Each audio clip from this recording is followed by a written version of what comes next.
Hello students, তোমাদের এই ছোট্ট চ্যানেল কম্পোসাইজে তোমাদের স্বাগত জানাই। আশা করছি তোমরা সকলেই ভালো আছো এবং তোমাদের প্রিপারেশন ঠিকঠাক চলছে। আজকে তোমাদের সকালবেলা আমি লাইফ সায়েন্সের মক টেস্ট পার্ট 2 দিয়েছি। আশা করছি তোমরা যারা যারা এখন ক্লাসটি করতে এসেছো তোমরা সকলেই মক টেস্টটি কমপ্লিট করে তারপরে এসেছো মক টেস্টটি দিয়ে। আমরা এখন এই life science mock test part 2 solution আমরা দেখব। টোটাল 40টি প্রশ্ন রয়েছে, ক্যাটাগরি 1 ক্যাটাগরি 2 মিলে।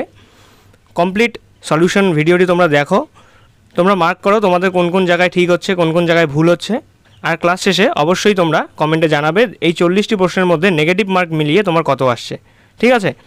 আর তোমরা যারা যারা এখনও সলভ করোনি মক টেস্টটি নিজের থেকে আর তোমরা সলিউশন দেখতে এসেছো তাদেরকে অবশ্যই বলবো যে তোমরা আগে নিজেরাই সলভ করো, তারপরেই সলিউশন দেখতে আসো, ঠিক আছে?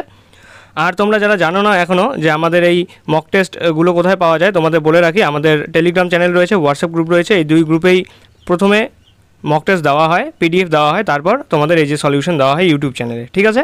তোমরা এই হোয়াটসঅ্যাপ গ্রুপ এবং টেলিগ্রাম গ্রুপ থেকে এই মক টেস্টগুলো তোমরা ডাউনলোড করতে পারবে, ফিজিক্যাল সায়েন্স এবং লাইফ সায়েন্স এই দুই সাবজেক্টে, ঠিক আছে? তাহলে চলো দেখে নিই আজকে আমাদের প্রথম প্রশ্ন কী দেওয়া আছে মক টেস্টের। দেখো আজকের প্রথম প্রশ্ন কী বলেছে, আয়তন অনুসারে বায়ুতে নাইট্রোজেন ও অক্সিজেনের আয়তনের অনুপাত কত হবে? অপশন আছে 3:2, 4:1, 5:2 নাকি 2:1। বায়ুতে নাইট্রোজেনের আয়তন যদি আমরা বের করতে যাই তাহলে অ্যাপ্রক্স 79% আর অক্সিজেন হলো 21%। এখান থেকে যদি আমরা একটা অনুপাত বের করি তাহলে সেটা কিছুটা 4:1 অনুপাতে বেরোয়, ঠিক আছে? আমাদের রাইট আনসার এখানে হয়ে যাবে অপশন নাম্বার বি। নেক্সট 2 নম্বর প্রশ্ন বলেছে মাটিতে নাইট্রোজেন বন্ধনে কোন মৌল সাহায্য করে? অপশন আছে অ্যালুমিনিয়াম, আয়রন, ক্যালসিয়াম নাকি জিঙ্ক। এখানে আমাদের সঠিক উত্তর হয়ে যাচ্ছে অপশন নাম্বার বি, আয়রন, ঠিক আছে? আমি কিন্তু ধরে নিচ্ছি তোমরা সকলেই আগে সলভ করেছো নিজেরা, এখন তোমরা শুধুমাত্র সলিউশন দেখো আর তোমার মার্ক ক্যালকুলেট করো।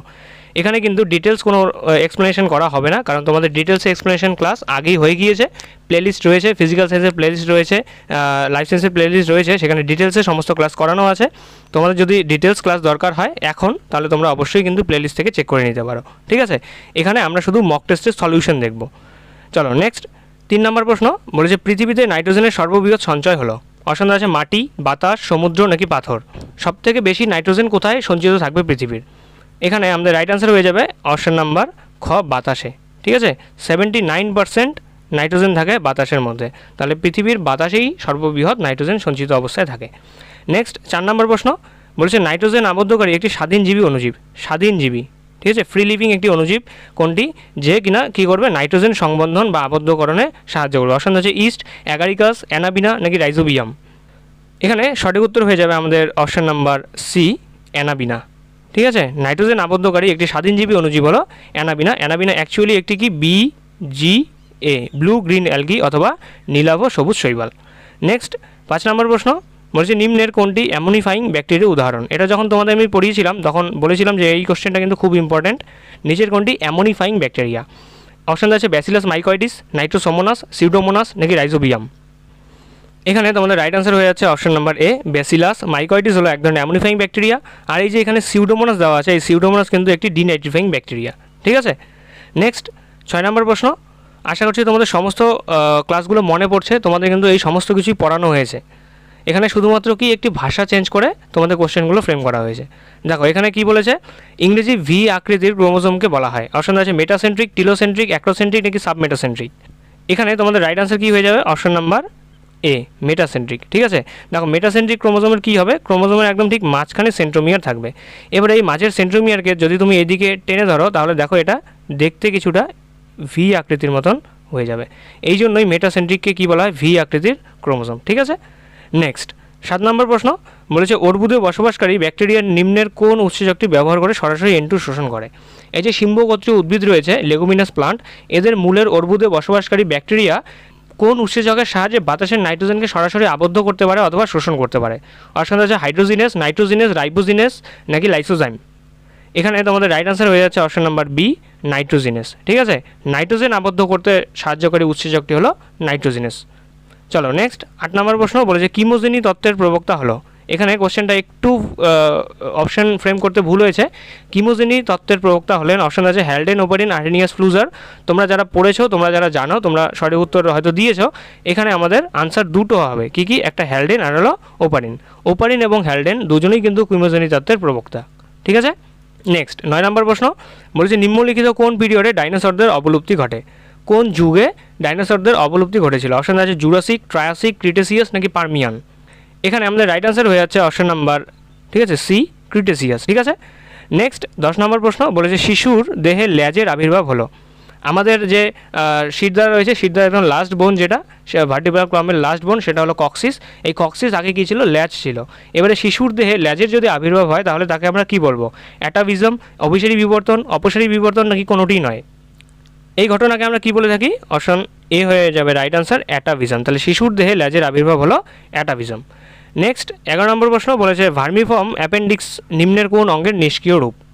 অপশন আছে পাকস্থলী, সিকাম, পুংকেশর নাকি ক্ষুদ্রান্ত। এটাও তোমাদের করানো হয়েছে, খুব ইম্পর্টেন্ট কোশ্চেন।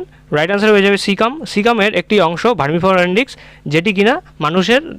যেটি কিনা মানবদেহের নিষ্ক্রিয় অঙ্গ অথবা লুপ্তপ্রায় অঙ্গ। ঠিক আছে, নেক্সট 12 নম্বর প্রশ্ন বলেছে বায়োজেনেটিক সূত্রের প্রবক্তা হলেন, খুব ইম্পর্টেন্ট কোশ্চেন, বায়োজেনেটিক তত্ত্বের বা বায়োজেনেটিক সূত্রের প্রবক্তা কে? অপশন আছে ডারউইন, ল্যামার্ক, ভন বেয়ার নাকি হেকেল।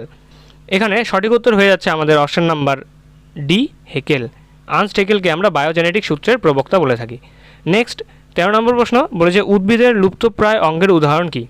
এখানে কালকাসুন্দা উদ্ভিদের লুপ্তপ্রায় অঙ্গ আমাদের জিজ্ঞেস করেছে, আর আমরা পড়েছি যে কালকাসুন্দা উদ্ভিদের লুপ্তপ্রায় অঙ্গ হলো পুংকেশর, গর্ভকেশর নয়। তাহলে অপশন নাম্বার বি এমনিতেই কাটা যাবে। এবারে কয়টি পুংকেশর থাকে কালকাসুন্দার, সেটা আমাদের বের করতে পারলেই রাইট আনসার বেরিয়ে যাবে। এখানে আমাদের সঠিক উত্তর হয়ে যাচ্ছে অপশন নাম্বার এ। ঠিক আছে, কালকাসুন্দার 4টি পুংকেশর, এটি হলো কালকাসুন্দা উদ্ভিদের লুপ্তপ্রায় অঙ্গ অথবা নিষ্ক্রিয় অঙ্গ। ঠিক আছে, নেক্সট 14 নম্বর প্রশ্ন বলেছে সরীসৃপ ও পাখির মধ্যবর্তী হৃদযোজক হলো। অপশন আছে প্ল্যাটিপাস, একিডনা, টেরোপাস নাকি আর্কিওপটেরিক্স। সরীসৃপ এবং পাখি, রেপটাইলস এবং অ্যাভিসের হৃদযোজক অথবা মিসিং লিঙ্ক হলো, রাইট আনসার হয়ে যাবে অপশন নাম্বার ডি, আর্কিওপটেরিক্স। এটা তোমাদের পড়ানো হয়েছে। আর্কিওপটেরিক্সের যে জীবাশ্ম সেটা কিন্তু খুব ইম্পর্টেন্ট। এই আর্কিওপটেরিক্স সরীসৃপ এবং পাখির মধ্যবর্তী হৃদযোজক অথবা মিসিং লিঙ্ক। এই আর্কিওপটেরিক্সের মধ্যে সরীসৃপ এবং পাখি উভয়েরই বৈশিষ্ট্য বর্তমান ছিল। ঠিক আছে, আর এই যে এখানে দেখো প্ল্যাটিপাস আর একিডনা দেওয়া আছে, এরা দুজনেই স্তন্যপায়ী, কিন্তু এরা দুজনেই ডিম পারে, এগ লে করে এরা। ঠিক আছে, চলো নেক্সট 15 নম্বর প্রশ্ন বলেছে মটর গাছের আকর্ষ প্রধানত কোন অঙ্গের রূপান্তর? মটর গাছের এই যে আমরা আকর্ষ দেখি এরকম পেঁচানো পেঁচানো হয়, এই মটর গাছের আকর্ষ অ্যাকচুয়ালি মটর গাছের কোন অঙ্গের রূপান্তর? অপশন আছে পাতা, ফুল, ফল নাকি মূল। এখানে আমাদের সঠিক উত্তর হয়ে যাবে অপশন নাম্বার এ, পাতা। ঠিক আছে, মটর গাছের পাতা রূপান্তরিত হয়ে এই যে আকর্ষ তৈরি করে। এই আকর্ষ কি করে? তখন কোনো কিছু কে অবলম্বন করে ধীরে ধীরে উপরে উঠতে থাকে। ঠিক আছে, চলো নেক্সট 16 নম্বর প্রশ্ন বলেছে কে প্রথম শিশুদেহে বিটা থ্যালাসেমিয়া মেজর রোগটি বর্ণনা করেন? কোন বিজ্ঞানী শিশুদেহে প্রথম বিটা থ্যালাসেমিয়া মেজর রোগটি বর্ণনা করেছিলেন? অপশন দেওয়া আছে বেন্টনি কুলি, মেন্ডেল, ভাইসম্যান নাকি হুগো দে ভ্রিস। এখানে আমাদের রাইট আনসার হয়ে যাবে অপশন নাম্বার এ, বেন্টনি কুলি।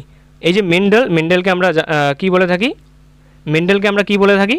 বংশগতির জনক। আর ভাইসম্যান দিয়েছিলেন জাম প্লাজম তত্ত্ব।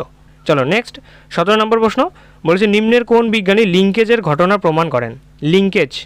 লিঙ্কেজের ঘটনা কে প্রমাণ করেন? এই যে একটা ক্রোমোজোম দেওয়া আছে, এই ক্রোমোজোমের উপর দুটি অ্যালিল যদি একই অবস্থানে থাকে, টাইট অবস্থায় থাকে, পাশাপাশি থাকে, তাহলে তারা কী করে? লিঙ্কেজ গঠন করে। এই যে এই লিঙ্কেজের ঘটনা প্রথম কে প্রমাণ করেছেন? অপশনটা আছে হেকেল, পানেট, মেন্ডেল নাকি মর্গান। এখানে আমাদের রাইট আনসার হয়ে যাবে অপশন নাম্বার ডি, মর্গান। ঠিক আছে, মর্গান প্রথম লিঙ্কেজের ঘটনা প্রমাণ করেছিলেন। কোশ্চেনটা এভাবেও আসতে পারে যে ক্রোমোজোমাল থিওরির যে এক্সপেরিমেন্টাল প্রুফ সেটা কে দিয়েছিল? রাইট আনসার হয়ে যাবে মর্গান। ঠিক আছে, নেক্সট 18 নম্বর প্রশ্ন বলছে মানুষের ক্ষেত্রে রোলার জীব কী ধরনের বৈশিষ্ট্য বহন করে? রোলার জীব অপশন আছে অটোজোমীয় প্রকট, অটোজোমীয় প্রচ্ছন্ন, লিঙ্গ নির্ধারিত প্রকট নাকি কোনোটি নয়। এই যে রোলার জীব কী ধরনের বৈশিষ্ট্য, এটা কিন্তু অটোজোমীয় বৈশিষ্ট্য। ঠিক আছে, লিঙ্গ নির্ধারিত নয়, আমাদের কোনোটিও রাইট আনসার হবে না। এবারে অটোজোমীয় প্রকট নাকি প্রচ্ছন্ন, এটা আমাদের জানা থাকলেই আনসার বেরিয়ে যাবে। রাইট আনসার আমাদের হয়ে যাবে অপশন নাম্বার এ, প্রকট। ঠিক আছে, অপশন নাম্বার এ হয়ে যাবে রাইট আনসার। অটোজোমীয় প্রকট হলো মানুষের রোলার জীব। বুঝতে পারলে? চলো নেক্সট 19 নম্বর প্রশ্ন বলেছে ক্যান্সার কোন জিনের সক্রিয়তার ফলে হয়ে থাকে? অপশন আছে রেগুলেটর জিন, অঙ্কোজিন, স্ট্রাকচারাল জিন নাকি জাম্পিং জিন। মানে কোন জিনের জন্য ক্যান্সার হয়ে থাকে মানবদেহে? এখানে রাইট আনসার হয়ে যাচ্ছে option number C, oncogene. Cancer বিশেষজ্ঞদের আমরা অঙ্কোলজিস্ট বলে থাকি এই জন্যই, কারণ অঙ্কোজিন মানবদেহে ক্যান্সারের সৃষ্টি করে। এবারে এই যে ক্যান্সার, এটা দুই ধরনের হয়ে থাকে। একটা কি হয় ম্যালিগন্যান্ট টিউমার, আর একটা হলো বিনাইন টিউমার। বিনাইন টিউমার কী হবে? নিওপ্লাস্টিক সেলগুলো যদি এক জায়গায় আবদ্ধ অবস্থায় থাকে তাহলে আমরা তাকে বিনাইন টিউমার বলি। আর যদি এই যে বিনাইন টিউমার ফেটে গিয়ে যদি এই নিওপ্লাস্টিক সেলগুলো চারিদিকে ছড়িয়ে পড়ে তাহলে আমরা তাকে কী বলি, ম্যালিগন্যান্ট টিউমার বলে থাকি। আর এই যে নিওপ্লাস্টিক সেলের এই যে ছড়িয়ে পড়ার প্রসেস, এটাকে আমরা মেটাস্টেসিস বলে থাকি। তাহলে এই ক্যান্সার কিন্তু খুব ইম্পর্ট্যান্ট তোমাদের জন্য। এখানে কয়েকটা কোশ্চেন এরকম আছে যে ক্যান্সার থেকে কিন্তু আসতে পারে, ঠিক আছে। চলো নেক্সট 20 নম্বর প্রশ্ন দেখব। বলেছে একজন এ রক্ত গ্রুপ যুক্ত পুরুষ এবি রক্ত গ্রুপ যুক্ত এক মহিলাকে বিবাহ করলে তাদের সন্তানদের জিনোটাইপ রক্ত গ্রুপ নির্ণয় করে কি হলে বলা যাবে যে পিতা হেটেরোজাইগাস। এখানে একটা ওয়ার্ড বাদ গেছে, সেটা হলো হলে। এখানে আমাদের কোশ্চেনটা এরকম হবে যে একজন এ রক্তগ্রুপ যুক্ত পুরুষ এবি রক্তগ্রুপ যুক্ত এক মহিলাকে বিবাহ করলে তাদের সন্তানদের জিনোটাইপের রক্তগ্রুপ নির্ণয় করে কি হলে, মানে সন্তানদের জিনোটাইপের রক্তগ্রুপটা কি হলে আমরা বুঝতে পারবো যে পিতা হেটেরোজাইগাস এ রক্তগ্রুপ যুক্ত। দেখো এর জন্য আমাদের ক্রস করতে হবে। ক্রস যদি আমরা করি, দেখো আমাদের সবার প্রথমে বের করব যে আই এ, প্রথমে আমরা হেটেরোজাইগাস হিসেবে ধরি আই এ আই ও, এটা হেটেরোজাইগাস ফাদার আর হলো মাদার এবি। এবারে এটার সাথে এটা যুক্ত হয়ে এখানে তৈরি করবে এ ব্লাড গ্রুপ, এর সাথে এ যুক্ত করে এখানে এবি ব্লাড গ্রুপ তৈরি করবে, এর সাথে এ যুক্ত হয়ে এখানে এ ব্লাড গ্রুপ তৈরি করবে, আর এখানে এর সাথে এ যুক্ত হয়ে বি ব্লাড গ্রুপ তৈরি করবে। এখানে বিটাকে স্টার মার্ক দিয়ে তোমরা এটা খাতায় তুলে রাখো আগে। আমি তোমাদের আরেকটা সংকর করানোর মাধ্যমে এটার আনসার বের করে দেখাবো। এতটুকু তোমরা তুলে নিয়েছো। দেখো এখানে আমরা এ ব্লাড গ্রুপ পাচ্ছি, এবি পাচ্ছি, বি পাচ্ছি, এ এবি আর বি। এবারে আমাদের তো এটাও হতে পারে যে হেটেরোজাইগাস না হয়ে হোমোজাইগাসও হতে পারে, তাহলে আমরা হোমোজাইগাসেরটাও করে নিই। দেখো হোমোজাইগাসের ক্ষেত্রে কী হবে, আই এ, এটা হলো হোমোজাইগাস ব্লাড গ্রুপ, এ ব্লাড গ্রুপ, আর মা কী ছিল আই এ আই বি। এবার এখান থেকে দেখো এখান থেকে এ তৈরি হচ্ছে, এখান থেকে এ তৈরি হচ্ছে, তারপর এখান থেকে এবি তৈরি হচ্ছে, এখান থেকে এবি তৈরি হচ্ছে। তাহলে দেখো আমাদের আগের যে ক্রসটা ছিল সেখানে আমরা এ ব্লাড গ্রুপ পেয়েছি, এবি পেয়েছি আর বি পেয়েছিলাম, কিন্তু এই যে হোমোজাইগাস যেহেতু আছে, হোমোজাইগাসের ক্ষেত্রে কিন্তু আমরা বি পাচ্ছি না, এখানে বি ব্লাড গ্রুপটা কিন্তু আমাদের পাচ্ছি না। যদি এই পুরুষ এবং মহিলার সন্তানের জিনোটাইপ যদি রক্ত গ্রুপ বি হয় তাহলেই আমরা বুঝতে পারবো যে সেই ফাদার কি হেটেরোজাইগাস এ রক্ত গ্রুপ যুক্ত। যদি বি না আসে তাহলে কিন্তু সেটা হয়ে যাবে হোমোজাইগাস। আর আমাদের যেহেতু জিজ্ঞেস করেছে হেটেরোজাইগাস, তাই আমাদের রক্ত গ্রুপটা কী চিহ্নিত করতে হবে, সেটা হলো বি। কারণ হেটেরোজাইগাসেই একমাত্র বি ব্লাড গ্রুপ যুক্ত সন্তান পাওয়া যাচ্ছে, হোমোজাইগাসে না। ঠিক আছে, বুঝতে পারলে? এই কোশ্চেনটা কিন্তু খুব ভালো একটা কোশ্চেন, এটাকে হার্ড কোশ্চেন হিসেবে তোমরা ধরতে পারো। যদি এ ধরনের কোশ্চেন তোমাদের এক্সামে আসে তো অনেকেই কিন্তু ছেড়ে দিয়ে আসবে। তোমরা এই সমস্ত ক্রস শিখে নেবে, তোমাদের এই সমস্ত ক্রস কিন্তু ডিটেলসে তোমাদের করানো হয়েছে, প্লে লিস্টে তোমরা ভিডিও পেয়ে যাবে। ঠিক আছে, চলো নেক্সট 21 নম্বর প্রশ্ন দেখব। বলছে small T capital T small T মটর গাছের সংকরণের ফলে মোট শতাংশ সংকর লম্বা মটর গাছ জন্মাবে। Small T capital T small T এই দুইয়ের মধ্যে যদি আমরা সংকরণ ঘটাই তাহলে আমরা কত শতাংশ সংকর লম্বা মটর গাছ পাবো। এবারে আমি এখানে তোমাদের পানেট স্কোয়ারের সাহায্যে দেখিয়ে দেবো। দেখো এই ক্যাপিটাল টি স্মল টি থেকে আমরা দুই ধরনের গ্যামেট পাবো, একটা হলো ক্যাপিটাল টি স্মল টি, আর স্মল টি থেকে আমরা এক ধরনের গ্যামেট পাবো, সেটা হলো স্মল টি। এবার এখান থেকে এই দুটো করে আমরা কী পাবো, ক্যাপিটাল টি স্মল টি, আর এই দুটো করে কী পাবো, স্মল টি। দেখো আমরা অপত্যও তাই পেলাম যেটা জনিত্রীতে ছিল। ঠিক আছে, তাহলে এবারে আমাদের বলেছে যে শঙ্কর লম্বা মটর গাছ আমরা কত পাবো, এটা 50% হবে, এটা 50%, তাহলে শঙ্কর লম্বা মটর গাছের পরিমাণ কত হয়ে যাচ্ছে, 50%। ঠিক আছে, তাহলে small T capital T small T মটর গাছের সংকরণের ফলে আমরা 50% শঙ্কর লম্বা মটর গাছ পাবো। চলো নেক্সট, একই রকম প্রশ্ন আরেকটা দেওয়া আছে। দেখো একটি হোমোজাইগাস লম্বা গাছের সঙ্গে একটি হেটেরোজাইগাস গাছের ক্রস করালে প্রথম অপত্য জনুতে উৎপন্ন হবে, বা F1 জনুতে বা ফার্স্ট ফিলিয়াল জনুতে কী তৈরি হবে। অপশন আছে 25% লম্বা, 75% বেটে, 50% লম্বা এবং 50% বেটে, 100% বেটে নাকি 100% লম্বা। এখানে আমাদের যেটা রাইট আনসার হয়ে যাবে আমি তোমাদের ডাইরেক্ট বলে দিচ্ছি, সেটা হলো অপশন নাম্বার ডি, 100% লম্বা। একটি হোমোজাইগাস লম্বা মটর গাছ এবং হেটেরোজাইগাস গাছের মধ্যে যদি আমরা ক্রস করাই, হেটেরোজাইগাস অবশ্যই লম্বা হবে, কারণ প্রচ্ছন্ন বৈশিষ্ট্য কিন্তু কখনোই হেটেরোজাইগাসে প্রকাশ পায় না, সেটা শুধুমাত্র হোমোজাইগাসেই প্রকাশিত হয়। ঠিক আছে, তাহলে এখানে হোমোজাইগাসের ক্ষেত্রে দেখো আমাদের দিয়ে দেওয়া আছে লম্বা মানে ক্যাপিটাল টি, আর এখানে হেটেরোজাইগাস লম্বা হলো ক্যাপিটাল টি স্মল টি।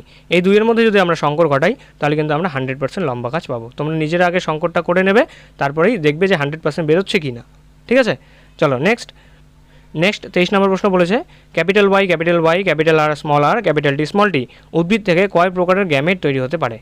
এ ধরনের প্রশ্ন করার সময় আমি তোমাদের বলেছি তোমাদের সবার প্রথমে যেটা দেখতে হবে সেটা হলো হেটেরোজাইগাস পেয়ার কতগুলো রয়েছে।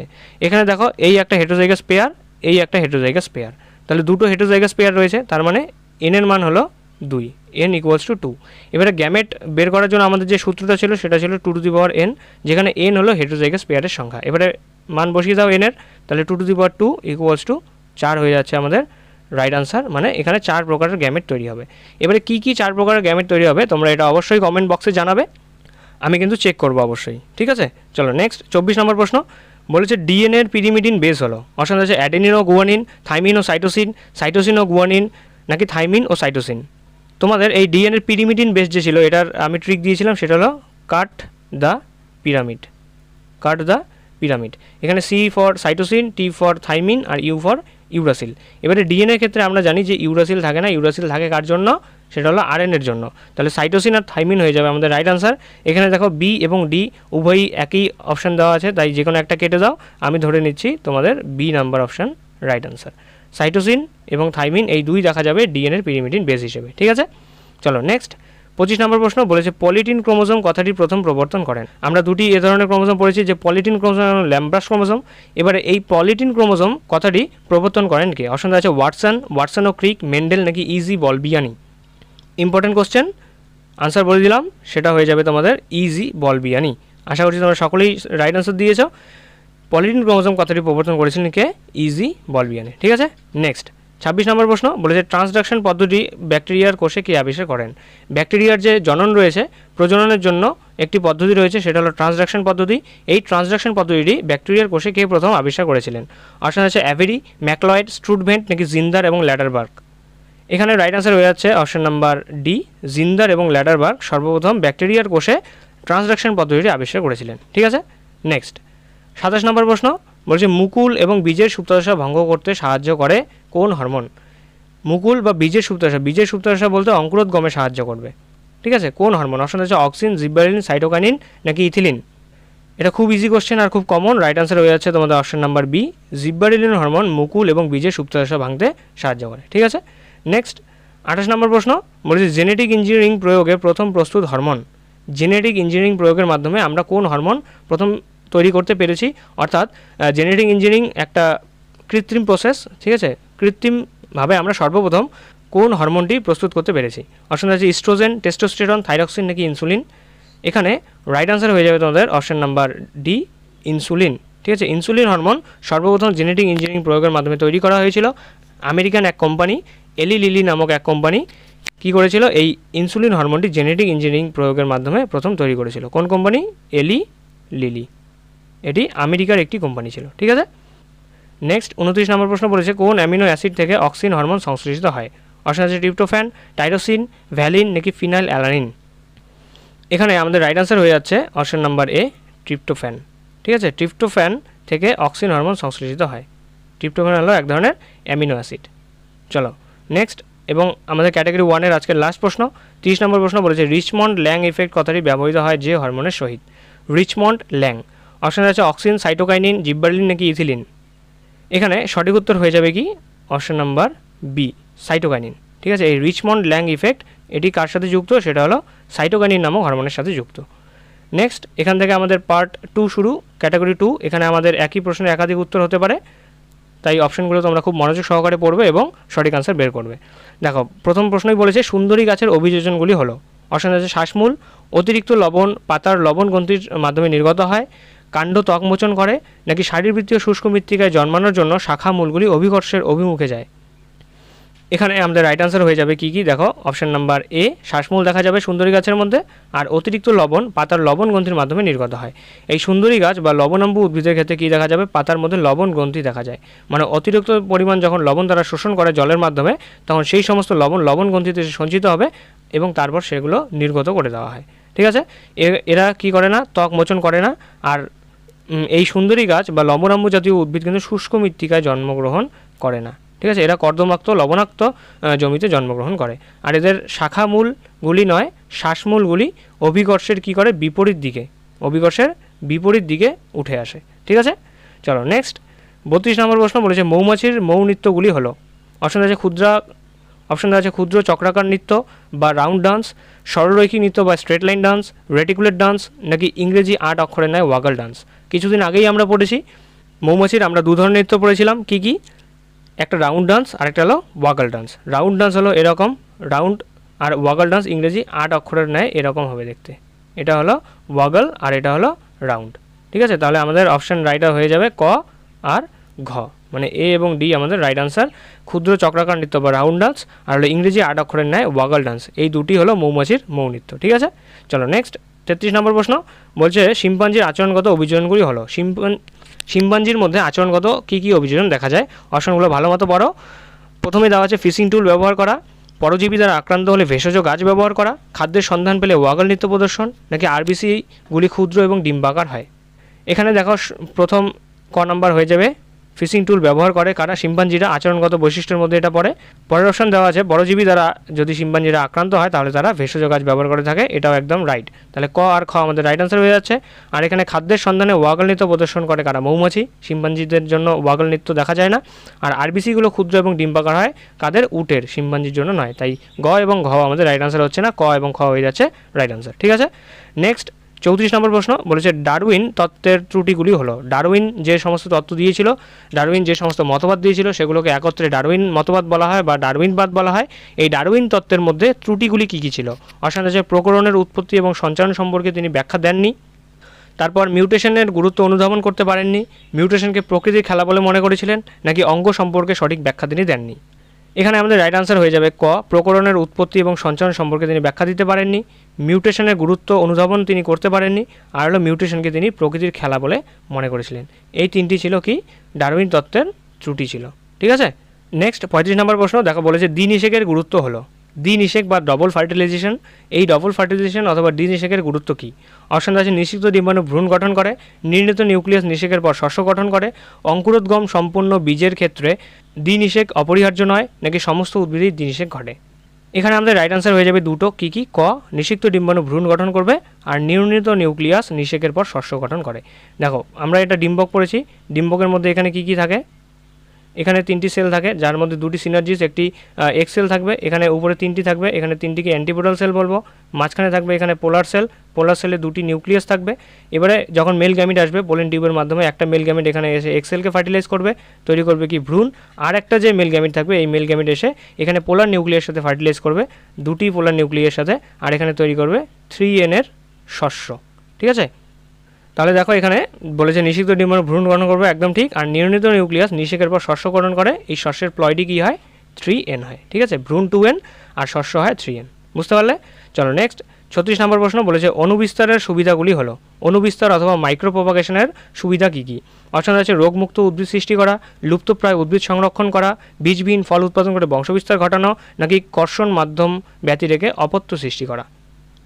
এখানে আমাদের দুটো আনসার হবে, কি কি? ক আর খ। রোগমুক্ত উদ্ভিদ সৃষ্টি করতে আমরা অনুবিস্তার অথবা মাইক্রোপ্রোপাগেশন করে থাকি, আর লুপ্তপ্রায় উদ্ভিদ সংরক্ষণ করতে আমরা মাইক্রোপ্রোপাগেশন করে থাকি। এই মাইক্রোপ্রোপাগেশন পদ্ধতিতে কিন্তু আমরা একসাথে অনেকগুলো উদ্ভিদ তৈরি করতে পারি, সেই জন্যই লুপ্তপ্রায় যে সমস্ত উদ্ভিদ লুপ্ত হয়ে গিয়েছে সেই সমস্ত উদ্ভিদের সংরক্ষণে আমরা কি ব্যবহার করে থাকি? অনুবিস্তার অথবা মাইক্রোপ্রোপাগেশন পদ্ধতিটি। ঠিক আছে, আর এই যে কর্ষণ মাধ্যম ব্যতিরেকে নয়, আমরা কর্ষণ মাধ্যম ব্যবহার করে থাকি অনুবিস্তারে। ঠিক আছে, চলো নেক্সট 37 নম্বর প্রশ্ন বলেছে বক্রধাবকের সাহায্যে জনন সম্পন্ন করে। বক্রধাবক অথবা স্টোলন, এই স্টোলনের মাধ্যমে জনন সম্পন্ন করবে কোন উদ্ভিদ? অপশন আছে আমরুল, মেন্থা, শুশনি, নাকি স্ট্রবেরি। এখানে আমাদের দুটি আনসার হবে, কি কি? এক হলো মেন্থা আর একটা হলো স্ট্রবেরি। মেন্থাকে আমরা মিন্ট বলে থাকি, আর হলো স্ট্রবেরি। এই দুজনই কী করবে? বক্রধাবক অথবা স্টোলনের মাধ্যমে নিজের জনন সম্পন্ন করে, অঙ্গজ জনন সম্পন্ন করে। ঠিক আছে, নেক্সট 38 নম্বর প্রশ্ন বলেছে কোষ চক্রের বিভিন্ন চেক পয়েন্টগুলি হলো কী কী? অপশন আছে G1S, G2M, MM, নাকি G1 আর M2। এবারে দেখো এই যে আমাদের সেল সাইকেলের মধ্যে বা কোষ চক্র, প্রথমে থাকে G1, তারপর S, তারপর হলো G2, তারপর হলো M। যখন এই G1 থেকে এস দশায় আসবে, এস দশায় এসে কী হয়? কোষের ডিএনএ ডুপ্লিকেশন হয়। এই ডিএনএ ডুপ্লিকেশনের জন্য সেই কোষের ডিএনএগুলো এলিজিবল কি না সেটা চেক করা হয় G1S চেক পয়েন্টে। ঠিক আছে, আর তারপর এই এস থেকে যখন G2তে আসবে, G2তে এসে পরিপূর্ণ হবে, বড় আকার ধারণ করবে কোষগুলো, তারপর সেই কোষের যখন বিভাজন হবে, ওই কোষগুলো বিভাজনের জন্য এলিজিবল কি না সেটা চেক হবে কোথায়? G2M দশায়, এখানে একটা চেক পয়েন্টে। তাহলে কোষ চক্রে দুটি চেক পয়েন্ট আমরা দেখতে পারি, G1S আর হলো G2M। এই দুটো চেক পয়েন্টে কী কী চেক হবে? G1 থেকে এসে চেক হবে যে কোষের ডিএনএ বিভাজনের জন্য বা ডুপ্লিকেশনের জন্য এলিজিবল কিনা এটা, আর G2M চেক হবে এটা যে সেই যে কোষটি পূর্ণাঙ্গ রূপ ধারণ করেছে সেই কোষটি বিভাজনের জন্য এলিজিবল কিনা সেটা চেক হবে। ঠিক আছে, এই G1S এবং G2M এই দুটি চেক পয়েন্ট দেখা যায় কোষচক্রে। চলো নেক্সট 39 নম্বর প্রশ্ন বলছে মিশ্র স্নায়ুর উদাহরণ হলো মিশ্র স্নায়ু অথবা মিক্সড নার্ভ। মিক্সড নার্ভের উদাহরণ কি? অপশন আছে ফেসিয়াল, অকিউলোমোটর, ভেগাস নাকি অপটিক। খুব ইজি কোশ্চেন, আর আশা করছি তোমাদের সকলেরই মনে আছে, তোমাদের পড়ানো হয়েছে। এখানে আমাদের রাইট আনসার কী কী হয়ে যাবে? এ ফেসিয়াল আর হলো সি ভেগাস। ফেসিয়াল এবং ভেগাস এই দুই হলো মিশ্র স্নায়ু, এদের মধ্যে সেন্সরি এবং মোটর উভয় পার্টি লক্ষ্য করা যায়। ঠিক আছে, চলো নেক্সট এবং আজকের আমাদের লাস্ট প্রশ্ন 40 নম্বর প্রশ্ন বলেছে রসায়ন ব্যাপ্তি চলন দেখা যায় অথবা কিমোন্যাস্টিক চলন। কিমোন্যাস্টিক চলন দেখা যাবে কাদের মধ্যে? অপশন আছে ফার্ন, সূর্য শিশির, লজ্জাপতি লতা নাকি কলসপত্রী। এখানে আমাদের রাইট আনসার হয়ে যাবে সূর্য শিশির এবং কলসপত্রী। ঠিক আছে, এরা দুজনেই কী করবে? রসায়ন ব্যাপ্তি চলন অথবা কিমোন্যাস্টিক চলন দেখায়। বুঝতে পারলে? তাহলে এই ছিল আজকে আমাদের 40টি প্রশ্ন ক্যাটাগরি 1 এবং ক্যাটাগরি 2 মিলে। আশা করছি তোমরা সকলেই সমস্ত প্রশ্নের উত্তর সঠিকভাবে দিতে পেরেছো। যাদের সব ঠিক হয়েছে তোমরা অবশ্যই কমেন্টে জানাবে, আর যাদের কিছু কিছু ভুল হয়েছে তোমরা সেই ভুলগুলো মার্ক করো। এখনও তোমাদের সময় রয়েছে, সেই সমস্ত ভুলগুলোকে তোমরা শুধরে নাও, সেই সমস্ত টপিকগুলোকে ভালো মতো রিভিশন করো। ওই টপিকগুলো থেকে যদি তোমাদের ফাইনালে কোশ্চেন আসে তাহলে কিন্তু তোমাদের ভুল হবে না, যদি তোমরা সেই ভুলগুলো এখনই সংশোধন করে নাও, সেই কনসেপ্টগুলো এখনই তোমরা ক্লিয়ার করে নাও। ঠিক আছে, তাহলে তোমরা অবশ্যই কিন্তু যে জায়গাগুলো ভুল হয়েছে সেই জায়গাগুলো অবশ্যই চেক করবে। ঠিক আছে, তাহলে আজকের এই সলিউশন ক্লাস এই পর্যন্তই। তোমাদের আজকে লাইফ সায়েন্স মক টেস্ট 2 আমি সলিউশন দিয়ে দিলাম। এরপরে তোমাদের যা আসবে সেটা হলো ফিজিক্যাল সায়েন্স মক টেস্ট 2, সেটাও তোমরা কমপ্লিট করবে, নিজেরাই আগে সলভ করবে, তারপর এসে ইউটিউবে একইভাবে সলিউশন দেখবে। ঠিক আছে, আর অবশ্যই কিন্তু কমেন্টে জানাবে যে তোমার কত আসছে। তাহলে থ্যাংক ইউ তোমরা যারা যারা এখনও পর্যন্ত ক্লাসটি দেখছো। তোমাদের যদি এই ক্লাসটি ভালো লেগে থাকে তাহলে অবশ্যই ক্লাসটিকে একটি লাইক করে দেবে। চ্যানেলটিকে এখনও সাবস্ক্রাইব করা না থাকলে অবশ্যই চ্যানেলটিকে সাবস্ক্রাইব করে দিও, আর এই যে বেল আইকনটি রয়েছে এটা ট্যাপ করে নোটিফিকেশন অল করে রাখবে, যাতে কোনো ক্লাসের নোটিফিকেশন তোমাদের জন্য মিস না হয়। এখন তোমাদের শুধুমাত্র কোশ্চেন প্র্যাকটিস করতে হবে, যার জন্য এই কম্পোস্টারি চ্যানেলে কিন্তু তোমাদের জন্য সম্পূর্ণ ফ্রিতে শুধু কোশ্চেন নিয়ে আসা হচ্ছে, যাতে এক্সাম হলে যে সমস্ত কোশ্চেন আসবে সেগুলো যাতে তোমাদের সব চেনা চেনা মনে হয়। ঠিক আছে, আর যদি তোমাদের ক্লাসগুলো হেল্পফুল হয়ে থাকে তোমরা অবশ্যই কমেন্টে জানাবে যে ক্লাসগুলো হেল্পফুল, আর তোমার এই 40-এর নেগেটিভ মার্ক মিলিয়ে কত আসছে সেটা অবশ্যই জানাতে একদম ভুলবে না। আর তোমাদের বন্ধুবান্ধবদের মধ্যে এই ক্লাসটিকে শেয়ার করে দেবে, এই মক টেস্টগুলোও তাদের মধ্যে শেয়ার করে দেবে। তারা যদি জয়েন করে না থাকে আমাদের এখনও হোয়াটসঅ্যাপ গ্রুপ এবং টেলিগ্রাম গ্রুপে, তাদেরকে বলবে লিঙ্ক পাঠিয়ে দেবে, তারা যেন সেই গ্রুপগুলোতে জয়েন করে এবং সেখান থেকে এই মক টেস্টগুলো ডাউনলোড করে সেই মক টেস্টগুলো সলভ করে। ঠিক আছে, তাহলে আজকের ক্লাস এই পর্যন্তই। দেখা হচ্ছে তোমাদের সাথে আরেকটি মক টেস্ট সলিউশনে। ততদিনের জন্য বাই, পড়তে থাকো, ভালো থাকো এবং সুস্থ থাকো।